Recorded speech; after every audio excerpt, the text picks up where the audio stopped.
Festival VOVF de nous avoir offert cette fenêtre, et quelle fenêtre ensoleillée en cette belle journée, pour vous parler de revues dans le cadre du festival, donc de la traduction. Donc je représente l'association Entrevues. Nous travaillons à cette promotion de ces objets particuliers entre le monde de la presse, le monde des livres, et par différentes actions, dont dans 15 jours le salon de la revue, mais c'est autre chose, savourer plutôt ce moment. Et ce moment dans lequel j'ai le plaisir d'accueillir, ça devient une tradition, un vrai partenariat, la revue Café. Café, acronyme pour collecte aléatoire de fragments étrangers, qui est faite au sein de l'INALCO, prestigieuse école, qui n'est pas la revue de l'INALCO, qui est plutôt un lieu, une association qui s'est créée pour que ces traducteurs et futurs traducteurs se donnent la liberté d'aller explorer des voies de traverse, expérimenter aussi la traduction à côté de la traduction plus académique, pourrait-on dire. Donc la revue Café est représentée aujourd'hui par Madame Séphora Vallotton. Et nous avons le plaisir d'inviter une revue que nous avons qu'une stagiaire a repérée non loin de chez elle. C'était un hasard total, mais souvent les revues sont discrètes ou n'ont pas les moyens de trop se faire savoir. A repéré donc une revue dans la librairie persane du 15e arrondissement de Paris, et ce sont les cahiers d'avant la chute. Et alors d'aucuns pourraient nous demander légitimement, mais au fond, qu'est-ce qu'une revue ? Alors nous cherchons une définition à minima. On trouve immédiatement des contre-exemples qui nous contredisent, c'est agaçant. Mais en tout cas, un des charmes des revues, c'est souvent de s'extraire d'une actualité brûlante pour prendre le temps de la reconsidérer, de la repenser, de la réécrire, par exemple. Et ainsi, les cahiers d'avant la chute sont un objet paradoxal qui documente une actualité, et quelle actualité urgente, brûlante, qui se passe, et ça depuis plusieurs mois, en Iran. Mais je vais laisser donc le rédacteur en chef et créateur de cette revue en parler. Nous accueillons donc M. Tinouche Nazjou. L'ai-je bien prononcé ? Très bien. Merci. C'est pas facile. Bonne journée à tous. Je remercie Yannick et Sephora et également le festival de nous avoir invités pour parler de la revue. Alors, si je dois parler de la genèse finalement de la revue, il faut que je revienne un peu en arrière. En fait, l'activité que nous avons, que j'ai moi en particulier depuis en fait une vingtaine d'années, concerne effectivement l'Iran, qui est mon pays de naissance, où j'ai grandi jusqu'à l'âge de 11 ans. Et à l'âge de 11 ans, en fait, je suis arrivé en France. Donc, j'ai fait toutes mes études, disons, en France. J'ai grandi dans l'école de la République, etc. Et puis, à l'âge de 20 ans, en fait, je me suis retrouvé vraiment comme une personne entre les deux cultures. Je parlais aussi bien persan que français. Et puis aussi par l'activité en fait de mes parents qui étaient venus. En fait, on est venu en plein milieu de la guerre. Il faut savoir que la guerre Iran-Irak était une guerre qui faisait qu'on gardait en fait les enfants dès qu'ils avaient 13 ans. Et ils étaient interdits de sortir du pays pour être prêts à être soldats finalement. Et donc beaucoup de parents ont précipitamment fait sortir leurs enfants avant d'avoir l'âge de 13 ans. Donc c'était mon cas. Et donc mes parents sont arrivés. Tout de suite, ils ont commencé à travailler, à avoir des activités. Et comme ils étaient très pris par leurs activités, c'est moi qui ai très vite appris la langue française. Et je suis devenu naturellement, en fait, disons, le traducteur de la famille, aussi bien pour mon père, pour les affaires, que pour ma mère, en fait, dans sa vie quotidienne. Ce qui a fait que j'ai grandi en fait entre ces deux cultures, entre ces deux langues. Et ensuite, donc, quand je suis entré en fait dans le monde du travail, et mon travail c'était le théâtre, c'était tout naturel pour moi de commencer à traduire en fait les pièces de théâtre du persan en français. Pour pouvoir les monter ici en France. Et quand je suis rentré en Iran, de faire le contraire, c'est-à-dire de traduire des pièces françaises pour la scène iranienne. Et donc, en fait, entre 2000 et 2009, j'étais en Iran et mon activité, c'était la traduction plus le théâtre. Et j'étais confronté, effectivement, de plein pied face à ce qu'on appelle la censure en Iran. La censure dans les arts dramatiques, dans la littérature, dans le spectacle. Et donc voilà, pour moi qui avais grandi dans une culture où la censure ne va pas de soi en tout cas, ou n'est pas aussi formelle, c'était un choc, c'était un combat. Et c'était un combat en plus intéressant parce que la censure dans le milieu du spectacle comme c'est une censure en fait qui se fait de manière directe, c'est-à-dire que vous travaillez quelque chose pour la scène et qu'on vient vous dire ça vous pouvez pas le faire, ça vous pouvez pas le faire, alors que vous avez travaillé pendant 6 mois, 8 mois, vous avez répété avec des comédiens. Donc voilà, on se retrouve dans une situation quand même assez particulière jusqu'à l'année en fait 2009 où j'ai été obligé de revenir en fait en France parce qu'il y avait beaucoup trop de censure.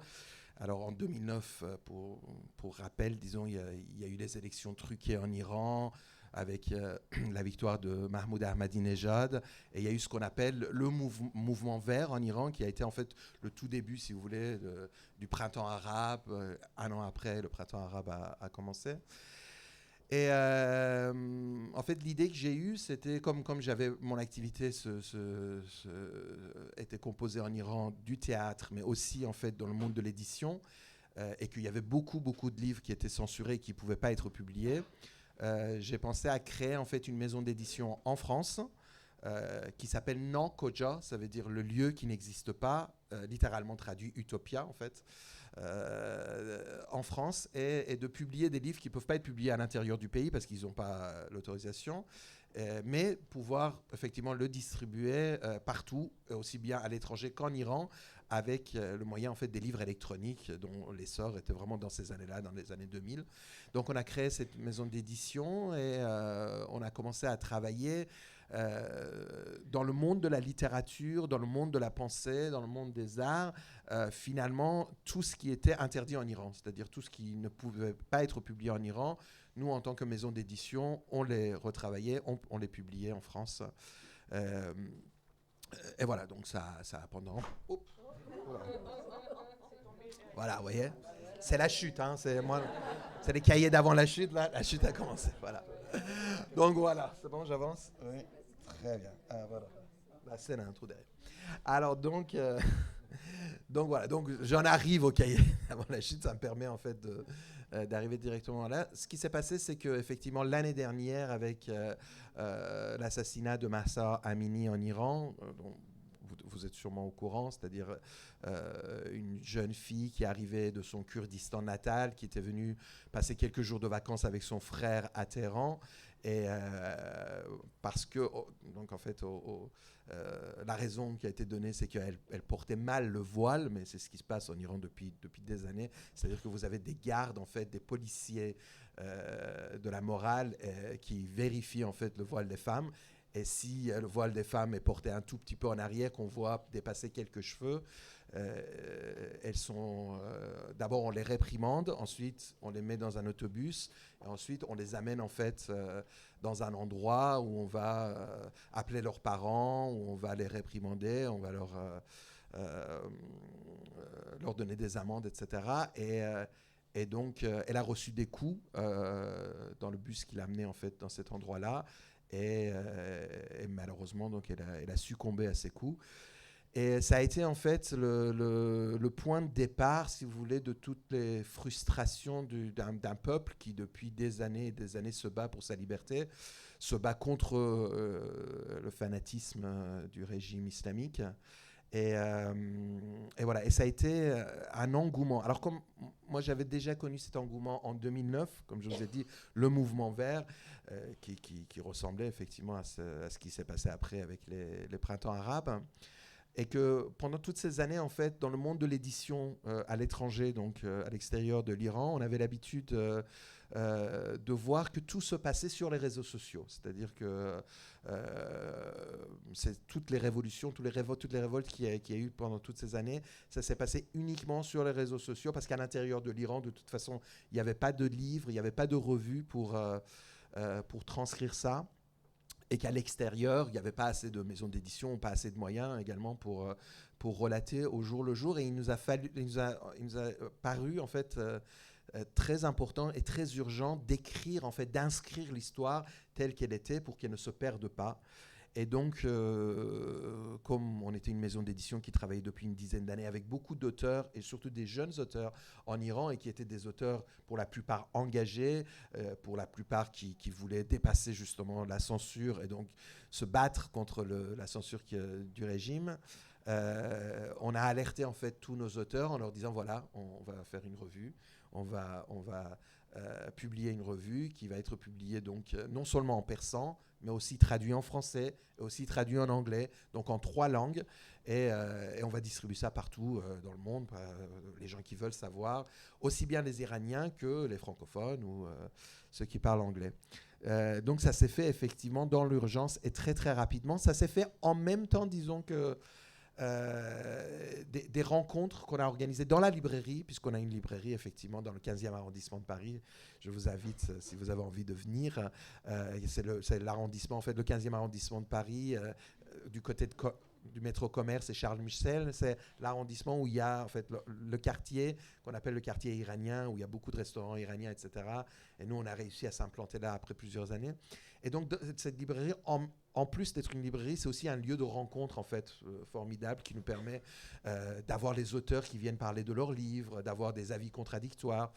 Et on a profité également de cette occasion en fait au tout début des événements, 1 semaine ou 2 semaines après, pour organiser tous les samedis soirs en fait des rencontres que j'ai appelées les rencontres d'avant la chute, où on invitait en fait tous les citoyens, les Iraniens qui habitaient en France, les Iraniens parce que ça parlait en persan, les Iraniens, les Afghans, etc., à venir dans une espèce d'agora, en fait, s'asseoir tout autour, en fait, de la librairie et de discuter d'un sujet qui était en cours, en fait, de la révolution. Donc, on parlait de démocratie, on parlait de la liberté d'expression, on parlait de la révolution, comment est-ce qu'une révolution réussit, on parlait de l'opposition, comment est-ce qu'une opposition se crée, comment est-ce qu'un régime, à partir de quand un régime n'est plus, en fait, n'est plus un régime qui peut rester, en fait, en place. Voilà, donc plein de discussions comme ça et des discussions complètement libres. Parce qu'il faut savoir qu'en fait, un des grands problèmes de l'Iran et de ces pays-là, finalement, c'est ça, c'est que tellement, les gens ont passé tellement d'années en fait sous la dictature que l'habitude même, ce qu'on appelle nous l'entraînement en fait de la démocratie, de la liberté d'expression, du fait que les gens puissent avoir confiance en eux pour pouvoir discuter, pour pouvoir parler, pour pouvoir accepter la contradiction aussi, c'est-à-dire d'avoir quelqu'un en face qui amène qui amène un discours contradictoire et de pouvoir parler n'existe pas. C'est-à-dire que une dictature, par essence, fait que le libre-échange, finalement, si vous voulez, est fermé. Pour vous donner un exemple, par exemple, dans le théâtre, alors qu'on a même une tradition théâtrale très très ancienne sur ce qu'on appelle l'improvisation, l'improvisation en Iran est interdite. C'est-à-dire vous ne pouvez pas aller faire des matchs d'impro par exemple ou travailler l'impro devant des spectateurs parce qu'il faut que tout soit contrôlé, il faut que la parole soit contrôlée. Donc l'idée pour nous c'était justement de libérer cette parole-là et de pouvoir discuter avec tout le monde sur ce qui se passe en Iran. Juste pour dire que juste avant aussi, en fait, les cahiers d'avant la chute qu'on a commencé à publier dès la 2e ou 3e semaine après les événements, on avait travaillé sur une revue qu'on avait commencé à travailler qui s'appelait la revue non censurée, puisque notre travail, comme je vous ai dit, c'est effectivement de publier en fait des œuvres qui sont censurées en Iran. Et l'idée en fait de la revue non censurée, qui était également en 3 langues, était à chaque fois, en fait, tous les 3 mois, on allait voir des traducteurs, des écrivains, des poètes, des penseurs, qui avaient publié leurs livres, et on leur demandait qu'est-ce qui a été censuré dans votre ouvrage. Parce qu'il faut savoir qu'en Iran, en fait, ce qui se passe, c'est que quand vous envoyez un texte, d'abord, vous devez l'envoyer, évidemment, à un éditeur pour qu'il accepte de le publier, mais après, l'éditeur, il l'envoie, en fait, directement au bureau de la censure. Et le bureau de la censure, il y a 3 solutions. Soit il dit c'est pas possible, ce texte ne peut pas du tout être publié. Donc en général, en fait, ils font traîner les choses pendant 1 an, 2 ans. Vous avez des auteurs, ça fait 10 ans que leur texte est dans le bureau de la censure sans réponse. Donc ils savent déjà que ça veut dire que ce texte ne sera jamais publié. Soit ils vous disent il peut être publié, mais il faut enlever tel passage, telle ligne, telle phrase. Vous avez des livres qui sont complètement vous avez des traductions, par exemple, de livres en français qui font 300 pages et à la fin, vous trouvez 100 pages. C'est-à-dire, il y a 200 pages qui ont été mutilées. Ou bien, bon, ça arrive plus rarement, ils disent ok, tout va bien, ça ne nous dérange pas, vous pouvez tout publier.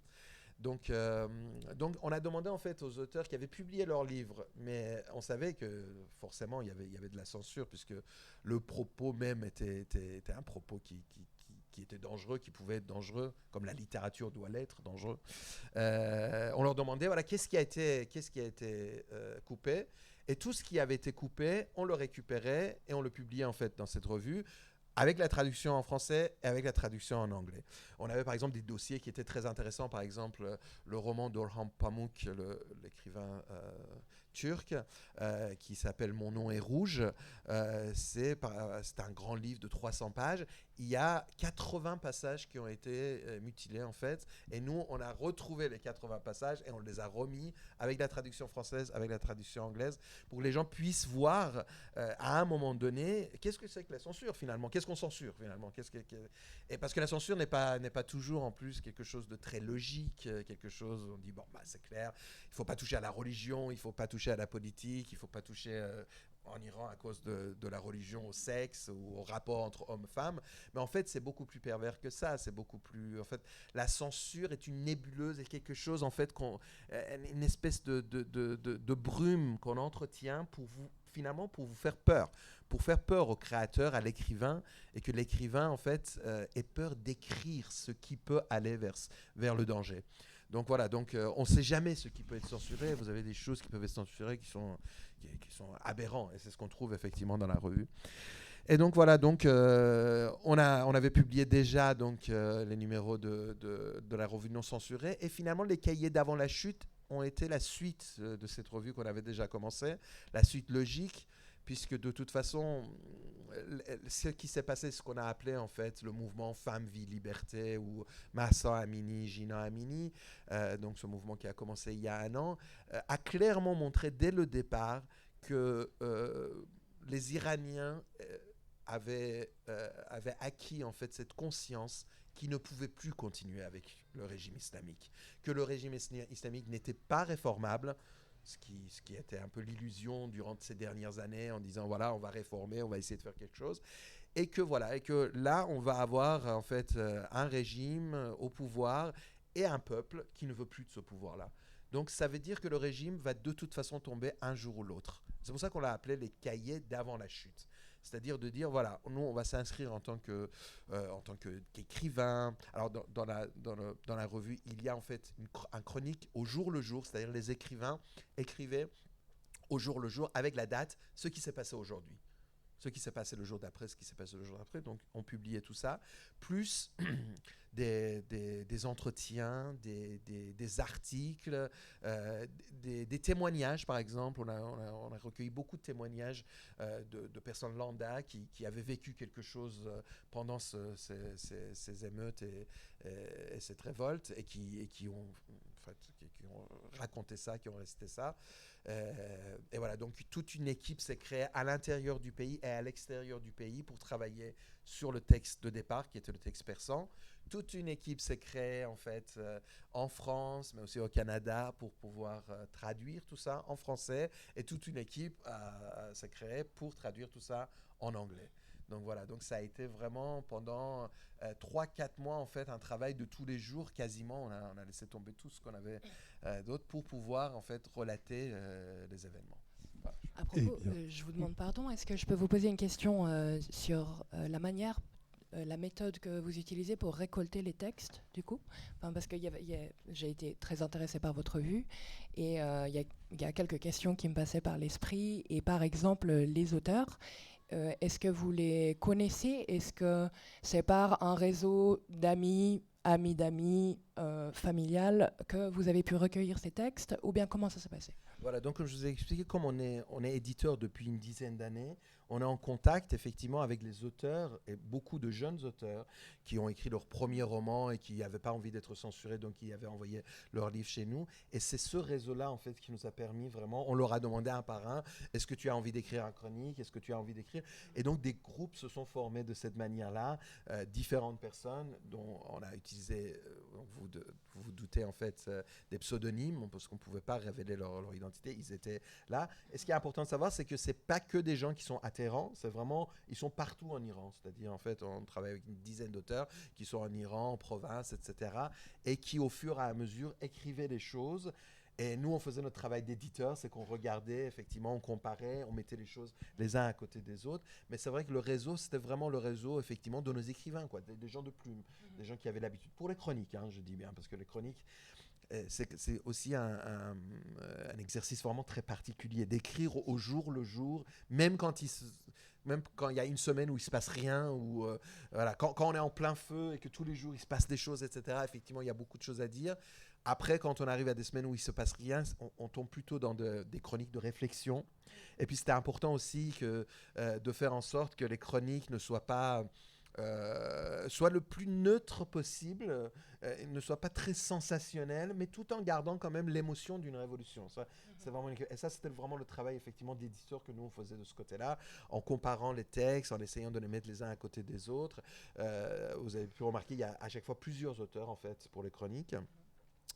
Et après, pour le reste, en fait, pour les articles, pour les témoignages, etc., oui, effectivement, moi, sur cette année, j'ai en fait collaboré avec plusieurs chaînes françaises pour faire pas mal de documentaires. On a fait à peu près 5-6 documentaires sur ce qui se passe en Iran, aussi bien des témoignages à chaud qu'avec un peu de recul. Le dernier est passé sur M6 il y a quelques semaines. Mais donc, pardon, du coup, dans les documentaires, c'est qui c'est des Iraniens en diaspora? C'est des personnes qui se trouvent en France actuellement, qui parlent peut-être de leurs témoignages? Alors non, justement. Donc voilà, c'est pour les documentaires, justement. Pour ces documentaires-là, en fait, moi, j'ai utilisé mes réseaux sociaux.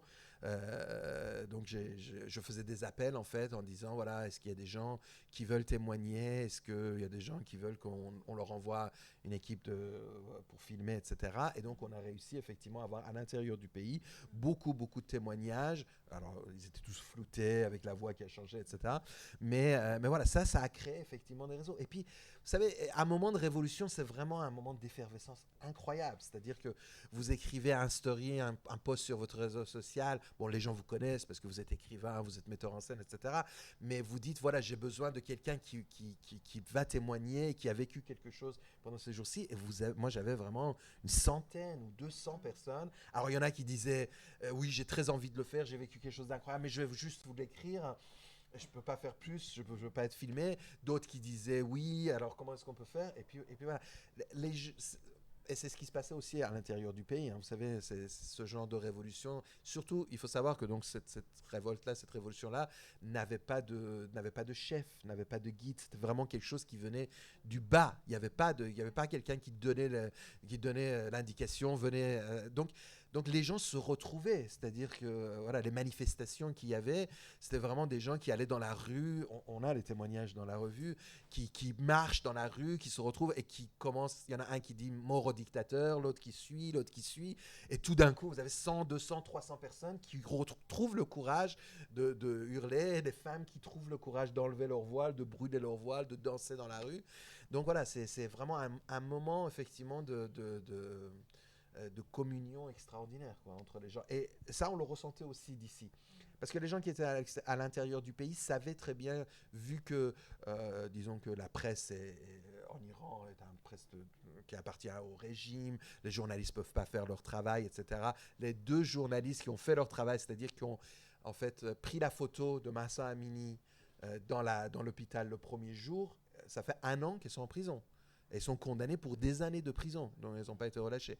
Donc voilà la situation. Donc les gens en Iran savent que finalement, les gens de la diaspora, les gens qui sont à l'extérieur, sont pour eux la fenêtre qui va faire qu'ils vont pouvoir s'exprimer, qui vont pouvoir dire ce qui se passe en fait dans le monde. Et bon, effectivement, c'est vrai qu'on a vu que cette révolution-là, que femme, vie, liberté, c'est quelque chose qui est resté gravé partout, dans tous les pays étrangers, puisque cette fenêtre-là a pu s'ouvrir effectivement malgré toutes les restreintes.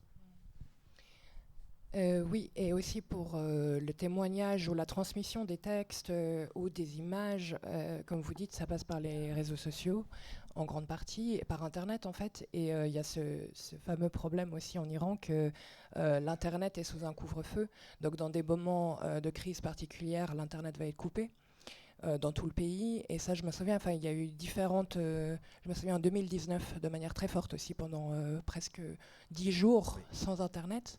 Et donc, où les personnes... le blackout total. Et donc, les personnes qui étaient à l'étranger étaient extrêmement inquiètes et n'avaient aucune manière de savoir ce qui pouvait se passer pour leurs amis, leurs frères, leurs familles qui se trouvaient en Iran. Et inversement, les personnes qui étaient à l'intérieur ne pouvaient pas témoigner, ne pouvaient pas transmettre les images, etc.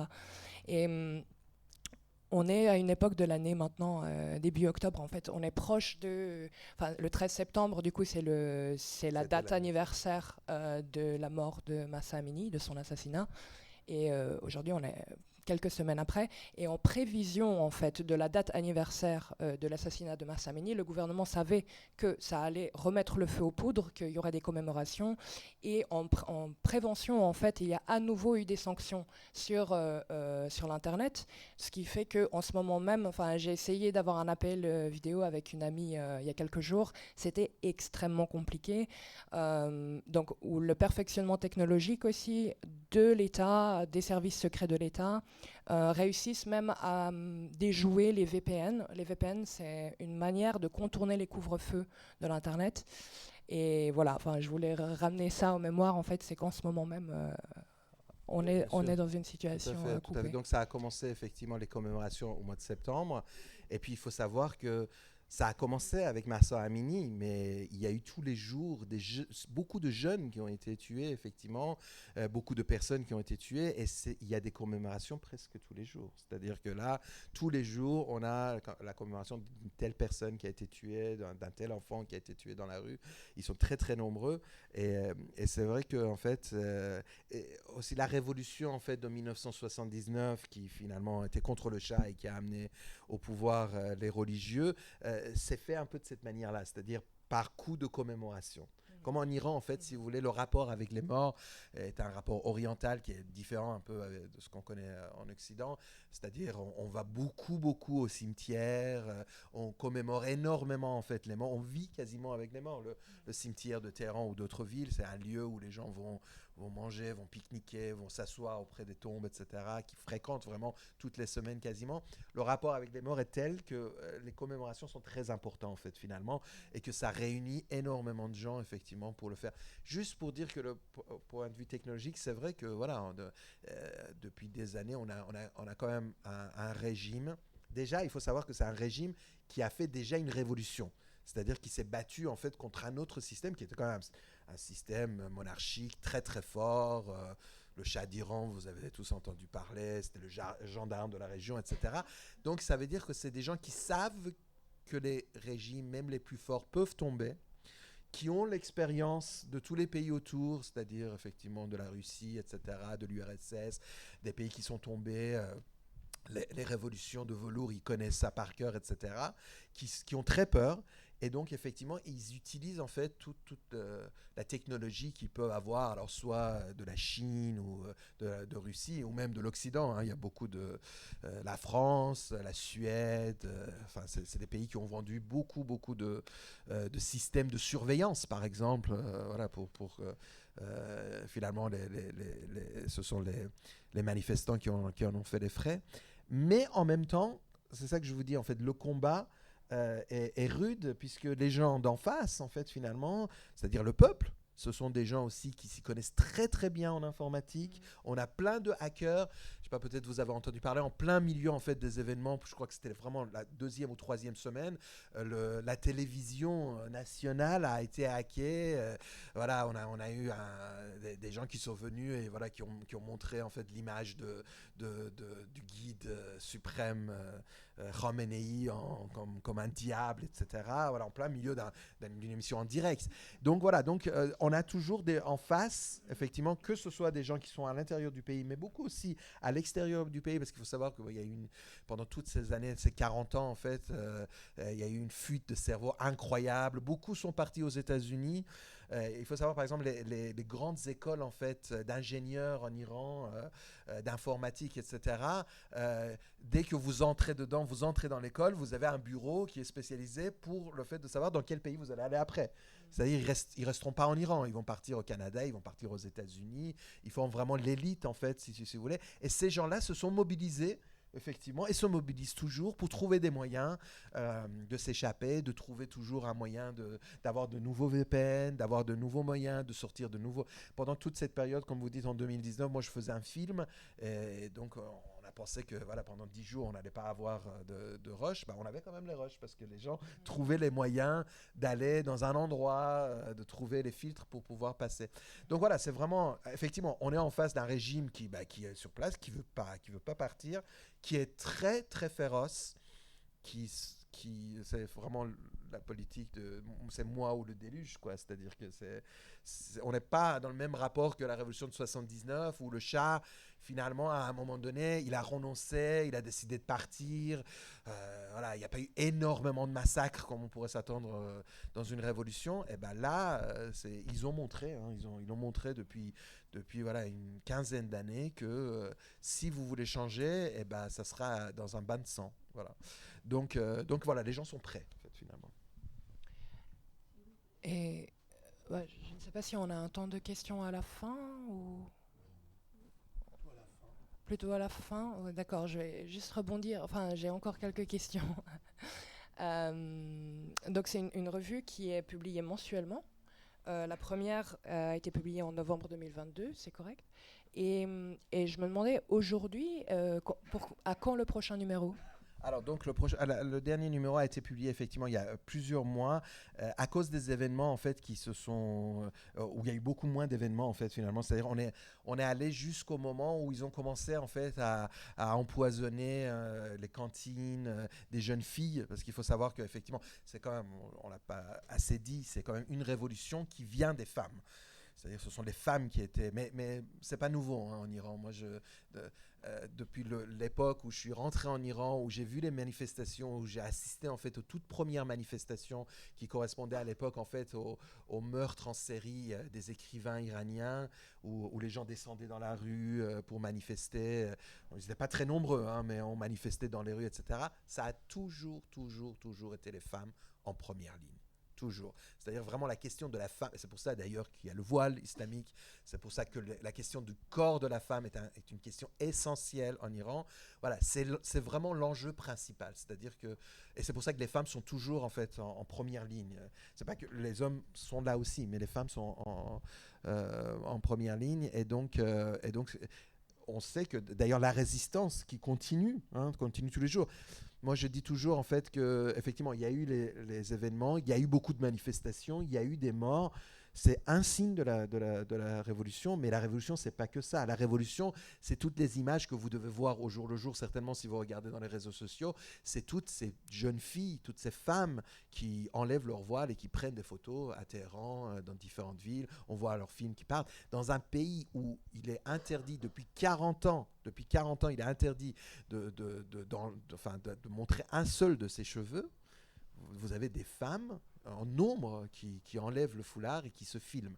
Et là, c'est vraiment la véritable révolution, c'est-à-dire ce qui va faire que le régime islamique, qui d'ailleurs, après tous ces événements, n'a toujours pas reculé sur cette loi-là, c'est-à-dire que n'a toujours pas accepté que finalement, que les femmes portent le voile si elles en ont envie, ou qu'elles ne le portent pas. C'est parce qu'elles savent qu'effectivement que c'est vraiment le talon d'Achille. C'est-à-dire que si le voile des femmes tombe, tout va tomber avec. C'est-à-dire que la demande de liberté sera quelque chose d'évident, et que les gens sauront effectivement que le talon d'Achille a été touché et qu'on va pouvoir faire plus.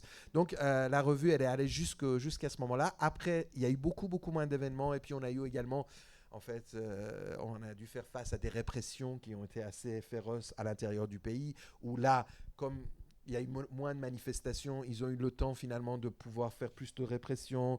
On a eu des problèmes avec des écrivains qui ont été repérés, etc. Donc, en fait, depuis cette époque-là, on n'a pas encore publié. On va publier dans à peu près, donc à la fin de l'année, un numéro spécial qui va reprendre en fait tous les événements depuis ce jour-là jusqu'à aujourd'hui, qui va avoir une autre forme, parce que comme la révolution n'est plus au jour le jour avec ce qui se passe au jour le jour, on ne pourra plus faire des chroniques au jour le jour, mais il va y avoir beaucoup plus d'articles, il va y avoir beaucoup plus de réflexions qui sera guidée vers l'avenir en fait, vers ce qui va se passer dans les prochains mois.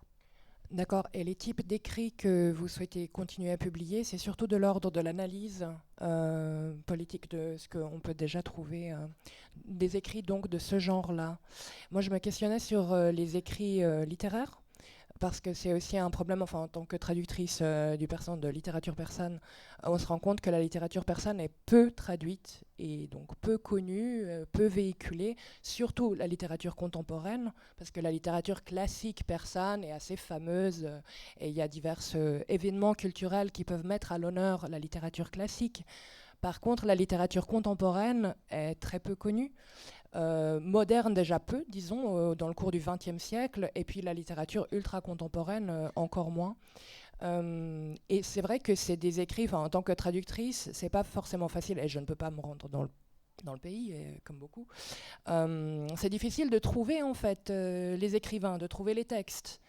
Et je me demandais si ça pouvait être un intérêt pour vous aussi, de par votre revue qui est publiée en France, donc où il y a une liberté d'expression majeure que dans le pays, évidemment. Est-ce que vous avez l'ambition et est-ce que ce serait possible, vous pensez, de pouvoir publier des textes littéraires traduits, puisque je me rends compte que vous êtes traducteur et vous avez aussi quelques traducteurs et traductrices à vos côtés, de manière à permettre que cette revue soit aussi une plateforme pour des écrits littéraires, voire de la poésie. Oui, absolument. Alors déjà, il faut savoir qu'on fait déjà ce travail-là par rapport aux livres. C'est-à-dire on est éditeur, donc on repère effectivement les livres. Comme je vous ai dit, on publie des gens qui sont censurés en Iran, beaucoup de jeunes, puisque c'est eux aussi à l'image en fait de cette révolte Femmes, Vie, Liberté, ce sont les jeunes qui sont en première ligne pour pouvoir écrire des choses, pour pouvoir exprimer des choses sans s'autocensurer, parce qu'on n'a pas parlé de l'autocensure, on a juste un peu évoqué, mais le vrai problème, c'est pas la censure, c'est vraiment l'autocensure. C'est pour ça aussi que le pouvoir ne dit pas exactement ce qu'il va censurer, pour que vous ayez peur et que vous alliez beaucoup plus loin que lui dans la censure. Mais effectivement, on fait déjà ça et on travaille également sur la traduction des livres qu'on publie, mais tout à fait. La revue, comme vous voyez en fait dessus, le titre, c'est Revue d'idées et de littérature. Oui. C'est-à-dire que voilà, dès le départ, effectivement, il y a, dans ce qu'on a publié jusqu'à ici, il y a moins de textes littéraires. La raison, c'est que vraiment pour des écrivains, pour pouvoir créer, travailler dans la littérature, même dans ce qu'on appelle la littérature, alors que ce soit fiction ou non-fiction, il faut du temps. Il faut, comme vous l'avez dit, il faut vraiment aussi une espèce de distance qu'on ait avec les événements pour pouvoir écrire sur les événements. Et puis c'est vrai que ce qui était urgent à l'époque, c'était d'inscrire l'histoire. Donc pour nous, c'était très très important ces chroniques, de parler d'abord des chroniques et après de pouvoir aussi développer les idées. Parce que l'idée aussi d'une revue qui est en papier, la différence, c'est que voilà, moi j'en avais un peu marre, si vous voulez, de lire ces révoltes et cette révolution-là sur Twitter en 140 mots ou 240 mots, un peu plus maintenant avec les réformes d'Elon Musk, mais sur Twitter ou sur Instagram, etc. C'est vrai que ça a été l'essence, puisque ça a été très rapide, mais ça ne permet pas finalement. C'est-à-dire, on lit que les titres, on lit quelques lignes. Le fait d'avoir un support papier, ça vous permet d'avoir sur plusieurs pages un temps de réflexion, parce que vous avez quand même un rapport qui est entre, si vous voulez, les nouvelles et aussi le livre, puisque vous l'avez entre les mains. Et puis aussi, il n'y a pas de réaction tout de suite faite avec des likes ou des commentaires ou des insultes, etc. Ce qui fait que les auteurs ont plus de... disons, oui, voilà, ils osent plus, ils ont plus d'audace finalement de pouvoir écrire, et donc ça permet en fait d'avoir des articles effectivement qui soient plus des articles de fond. Et ça, on ne les a pas. Hein. C'est-à-dire en Iran, effectivement, vous avez pu, par exemple, lire certainement des articles à propos de cette révolution iranienne dans les journaux ou dans les revues françaises, mais en persan, on n'a pas cette occasion-là. Et l'occasion, en plus, n'est pas beaucoup donnée aux Iraniens de s'exprimer de cette manière-là, parce qu'effectivement, il n'y a pas le passerelle de la traduction qui se fait de soi. Donc, pour moi, effectivement, la revue, c'est très important qu'il y ait cette partie d'idées, cette partie d'articles. Mais c'est pour ça aussi que j'ai parlé de la revue non censurée, parce qu'en fait, ces deux revues-là, finalement, à partir de quelques mois, ils vont un peu se confondre l'un l'autre. Et effectivement, on va revenir un peu à l'essentiel, à la littérature qui va être censurée. Donc la revue va avoir une partie vraiment d'idées sur ce qu'on veut créer, sur ce qu'on pense, sur ce que les Iraniens pensent de cette démocratie, de ce nouveau monde finalement. Et puis voilà. Et puis on voit aussi qu'après un an, on s'aperçoit que les idées qui sont venues de l'Iran ont non seulement influencé les pays voisins, le Moyen-Orient, etc., mais aussi l'Occident. L'Occident a énormément parlé, la condition féminine, etc. C'était vraiment un regard neuf, si vous voulez, sur ces choses-là. Donc voilà, on va parler de tout ça, mais aussi bien dans le côté effectivement d'idées, d'articles, d'entretien, mais aussi effectivement en repérant des textes plus urgents, des textes qui ne peuvent pas forcément constituer un livre, et en les publiant et en les traduisant. Tout à fait. Oui, on a parlé brièvement de l'autocensure. C'est une problématique assez intéressante, je trouve, parce que ça caractérise, de ce que je me rends compte, c'est l'une des caractéristiques de la littérature persane, c'est l'autocensure, c'est le fait que les écrivains eux-mêmes ont la censure à l'intérieur d'eux, et ceci affecte le processus créatif.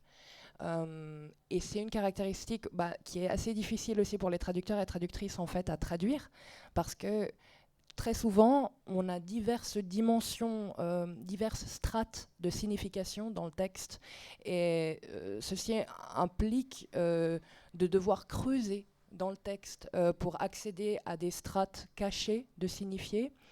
Et c'est très compliqué à traduire parce que ces signifiés vont reposer peut-être sur des références culturelles dont nous ne jouissons pas en tant qu'Européens, où on n'est pas forcément au courant que ça se dit comme ça, à quoi ça fait référence. Donc ça fait partie du travail du traducteur aussi. Et c'est intéressant, peut-être psychologiquement difficile aussi pour les écrivains d'exister selon cette modalité d'autocensure. Il y en a plusieurs qui sont devenus fous, qui se sont suicidés, ou qui ont fini de manière dans l'alcool ou dans les drogues, etc. Et je me demande qu'est-ce qui va se passer, et ce serait un espoir pour moi qu'une revue telle que la vôtre puisse effectivement être une plateforme, et ça prendra du temps, je suppose, pour que les écrivains iraniens et les écrivaines iraniennes puissent écrire. Qu'est-ce que ça veut dire écrire sans censure pour un Iranien ? Est-ce que c'est possible ? Oui, c'est très très compliqué. C'est la problématique dont nous, les éditeurs qui sommes à l'étranger et qui publions sans la censure, on y est confronté tous les jours, parce que finalement, il ne suffit pas de dire, voilà, nous on va publier sans la censure, envoyez-nous vos textes, on va regarder par rapport à la qualité qu'on a. Alors, nous, on est des petites maisons d'édition, hein, donc par exemple, nous, dans notre maison d'édition, on peut publier au maximum 20 livres par an, mais on en reçoit à peu près par an quelque chose entre 3 et 4 000. Vous voyez, donc on n'en choisit que 20. Donc c'est déjà un énorme travail de pouvoir les choisir, de savoir qu'est-ce qu'il faut choisir. Il y a plein de choses qu'on peut rater, etc. Et puis après, quand on les a choisis, c'est pas fini. On commence à travailler avec l'écrivain, on commence à lui parler, on commence à voir le processus. Alors, il y a des écrivains dont on publie maintenant le 2e livre, le 3e livre, donc on a pris plus l'habitude, mais effectivement, c'est vraiment toute une aventure de pouvoir parler, discuter, voir les choses, voir les endroits où effectivement ils auraient pu aller plus loin, où ils se sont retenus. C'est quasiment, je peux vous dire, le travail d'éditeur, c'est quasiment un travail de psychothérapie, quoi. C'est-à-dire on discute, etc. Et on a parlé de la traduction, c'est très très intéressant. C'est que la traduction, là, l'autocensure se voit beaucoup beaucoup plus. Et il y a des choses étonnantes, hein. Moi, j'ai des discussions très très souvent, même encore aujourd'hui, avec des traducteurs ou des traductrices qui traduisent des livres, qui nous les envoient à nous et qui censurent eux-mêmes le truc qu'il y a. Et je leur dis, mais attendez, pourquoi vous n'avez pas traduit ce mot, pourquoi vous n'avez pas traduit cette scène, je dis, mais on a pensé que pour notre culture, peut-être que c'est pas bien. Je dis, mais attends, et c'est des traducteurs et des traductrices qui ont travaillé sur la censure, qui ont écrit des thèses, etc. C'est-à-dire, c'est vraiment quelque chose d'inconscient. C'est-à-dire, et c'est pour ça que je dis que c'est un travail de psychothérapie, parce que vraiment quand on leur montre la chose et qu'on dit mais attends, regarde, c'est pas la même chose. Là, il faut traduire vraiment le mot, sinon c'est trahir. Là, tu trahis complètement, etc. Il y a vraiment un moment de réflexion en se disant mais oui, mais pourquoi j'ai fait ça ? Pourquoi est-ce que je ne l'ai pas mis ? Pourquoi moi-même j'ai peur d'utiliser tel mot ? Vous voyez ce que je veux dire ? Donc voilà, c'est un travail vraiment de longue haleine. Moi, je dis toujours... Par exemple, je vais vous donner un exemple de lutte contre la censure. Il y a un très grand salon du livre chaque année au mois de mai en Iran, à Téhéran, qui est un salon international de livres, qui est le salon international de livres de Téhéran. Et nous, depuis en fait 7 ans, donc les éditeurs sans la censure à l'étranger, en même temps que le salon du livre de Téhéran, on a créé un salon du livre de Téhéran non censuré. C'est-à-dire quoi? On prend tous les livres effectivement qui sont non censurés et qui peuvent pas être donc dans le salon du livre de Téhéran, on les prend et on les met en fait dans nos voitures et on va de ville en ville.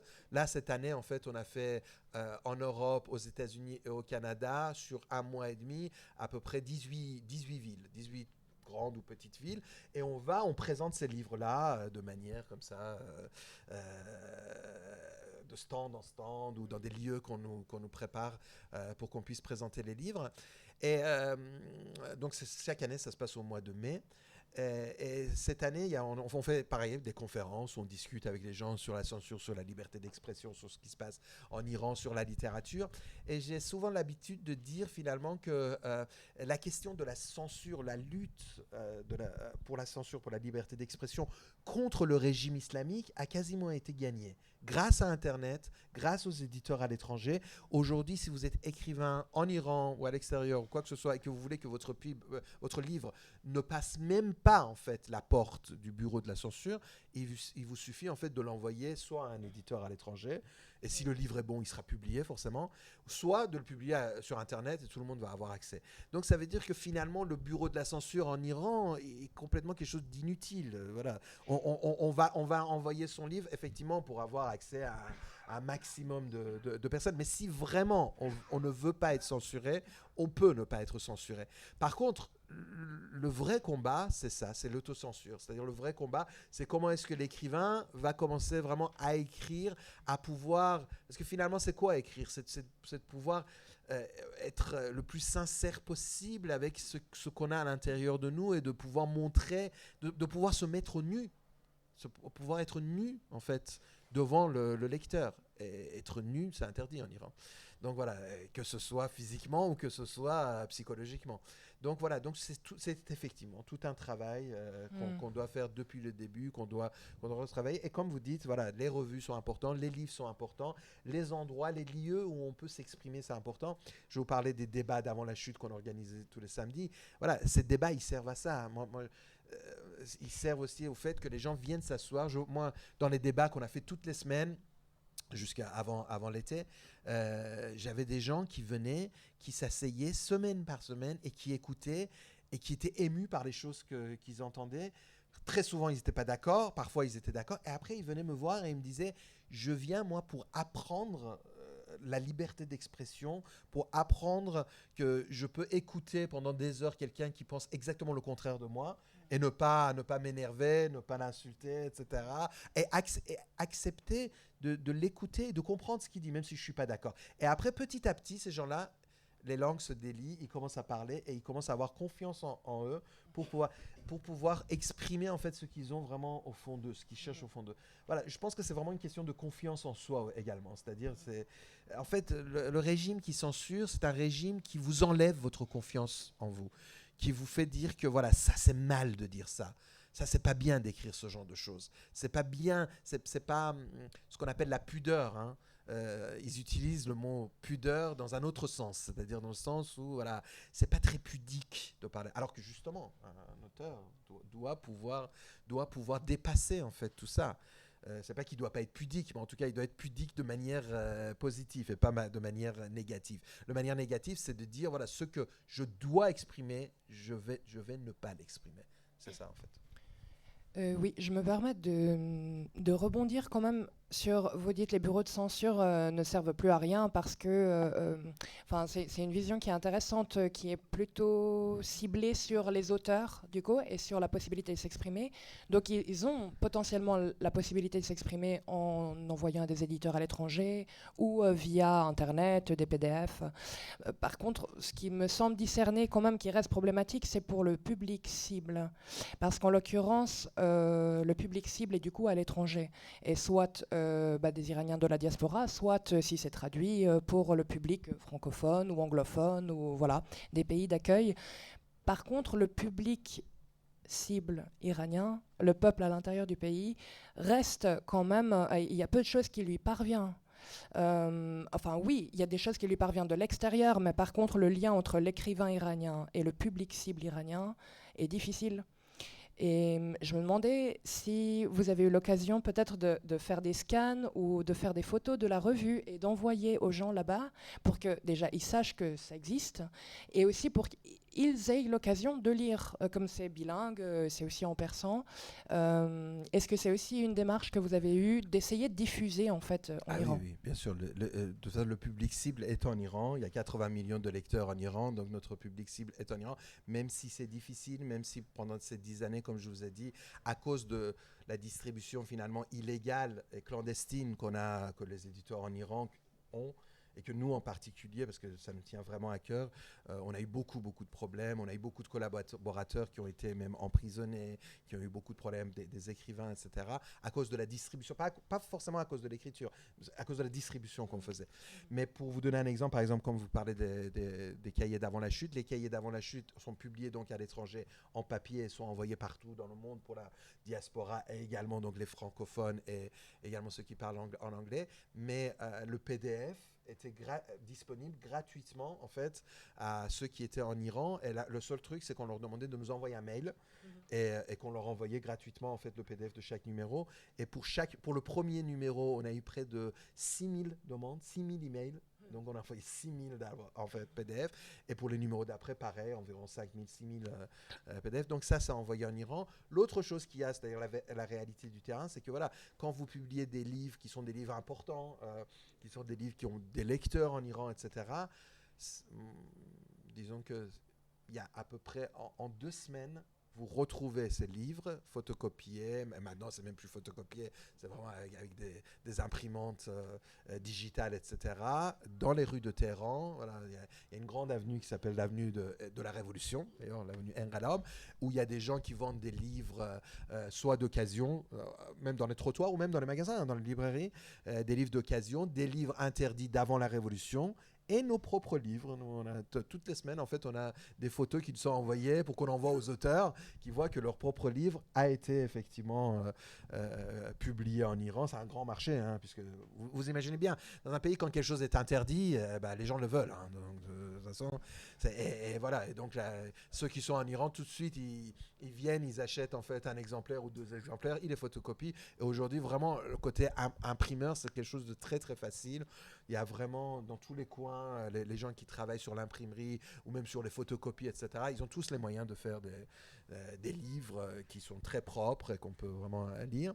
Il y a ça, et puis il y a également le livre électronique, c'est-à-dire que nous, par exemple, à Nokoja, donc notre maison d'édition, les livres sont électroniques. Donc, il suffit en fait d'aller sur Google et puis on peut en fait avoir les livres. Il suffit de nous envoyer un mail, on peut leur envoyer le livre. En plus, on est en train de travailler en fait avec 2 ou 3 autres éditeurs sur une application qui va être dédiée en fait, une application non censurée qui va être dédiée aux livres que les éditeurs publient à l'extérieur du pays. Ils vont être en version électronique, en version audio également. Et ça va être en libre accès pour ceux qui sont en Iran. C'est-à-dire que vous allez avoir quelque chose dans le genre Audiolib qu'on a en France, par exemple, ce genre de choses que vous connaissez, où vous allez pouvoir avoir aussi bien les livres électroniques que les livres audio. Et donc voilà, bien sûr que le public cible, pour nous, de toute façon, ils sont à l'extérieur du pays également. C'est eux qui font que voilà, on publie en papier, etc. Mais tous les autres moyens, pour nous, effectivement, c'est ce qui se passe à l'intérieur du pays. Bonne nouvelle. On va prendre les questions.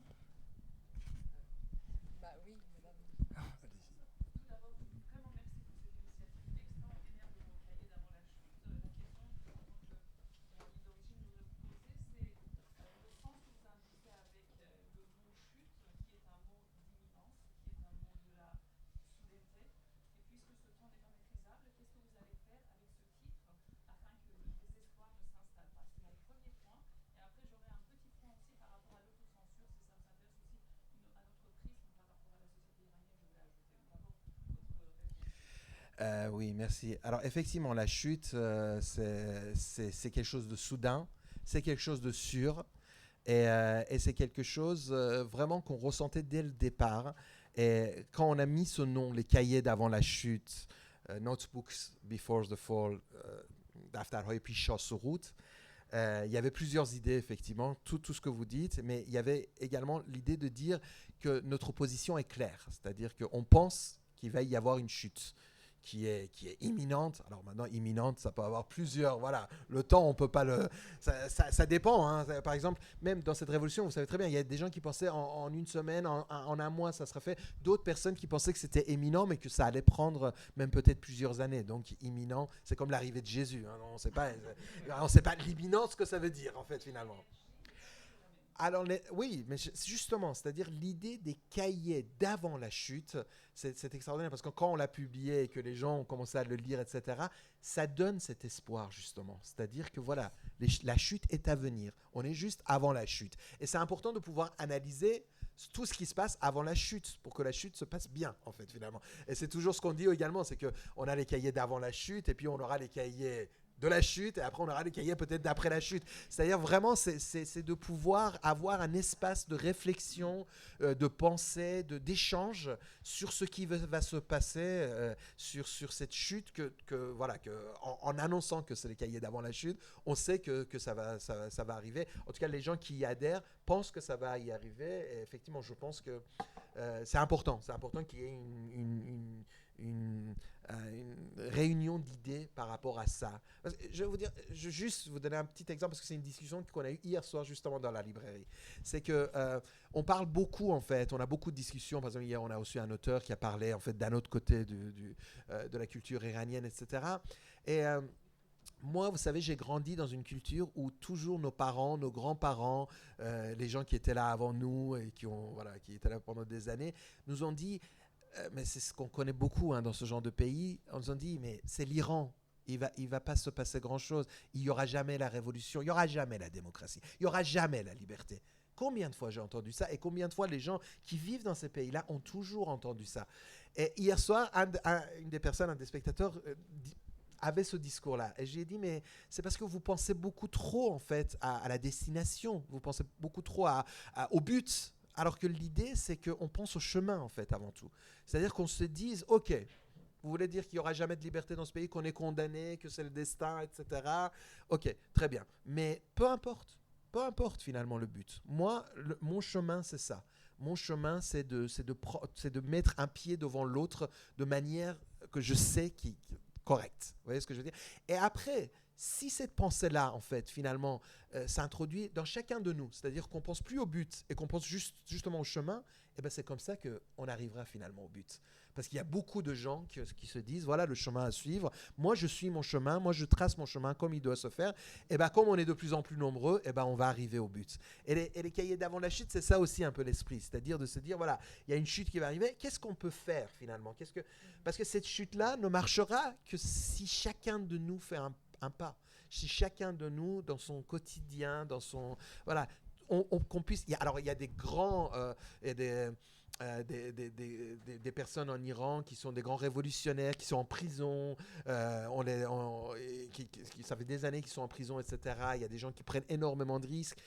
Les personnes qui vont dans les manifestations prennent énormément de risques, etc. Mais il n'y a pas que. Les autres gens, ce qu'on appelle, vous savez, la population grise, la population qui attend, qui a peur, qui attend chez elle pour voir ce qui va se passer, il n'a pas envie trop de se mouiller, etc. Eh bien, eux aussi, ils peuvent faire quelque chose. Eux aussi, ils peuvent faire un pas. Quand il y avait des élections, par exemple, pendant toutes ces années, dans cette ère, en fait, qu'on a appelé l'ère des réformateurs, où on amenait, en fait, on disait aux Iraniens, venez voter. Et en votant pour les réformateurs, le pays sera moins pire que ce qu'elle est. Et ben ce jour-là, on leur disait, mais ce vote, il est symbolique. Ça veut dire que vous êtes en train de dire oui, en fait, au régime qui est en train de nous martyriser finalement. Et le fait de ne pas voter, c'est déjà un énorme pas. C'est le fait de dire non. Je dis non. C'est ce qui s'est passé il y a un an avec Femmes, Vie, Liberté, c'est-à-dire que les gens, moi qui suis vraiment de près en fait tous les événements de l'Iran, parce que je suis éditeur, je suis écrivain, etc., et que c'est important pour moi ce qui se passe.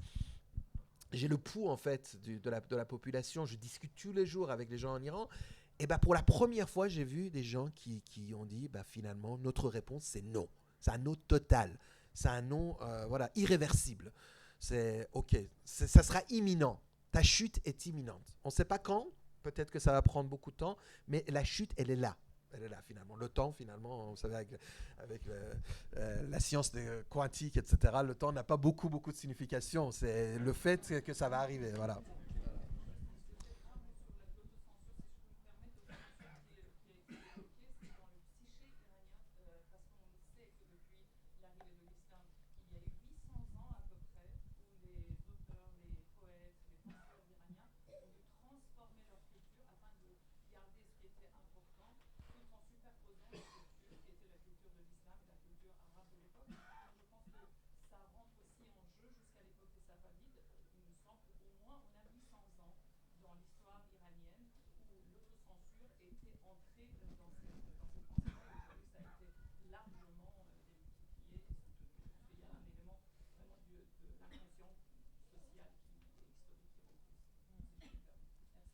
Eh bien, merci de cette intervention. Je ne sais si elle aura été enregistrée, malheureusement, mais elle constitue une belle chute pour cette rencontre qui n'est qu'un début, je crois. Vous pourrez retrouver de toute façon la revue à la librairie ici, ainsi que la revue Café. Je vous remercie pour votre attention, d'être venus aussi nombreux. Merci à Tinouche et à Sephora. Encore de belles rencontres dans le cadre de ce festival et dans 15 jours, donc le Salon de la Revue au Blanc-Manteau à Paris. Merci à tous et bonne journée. Merci. Merci à vous. Merci d'être venu.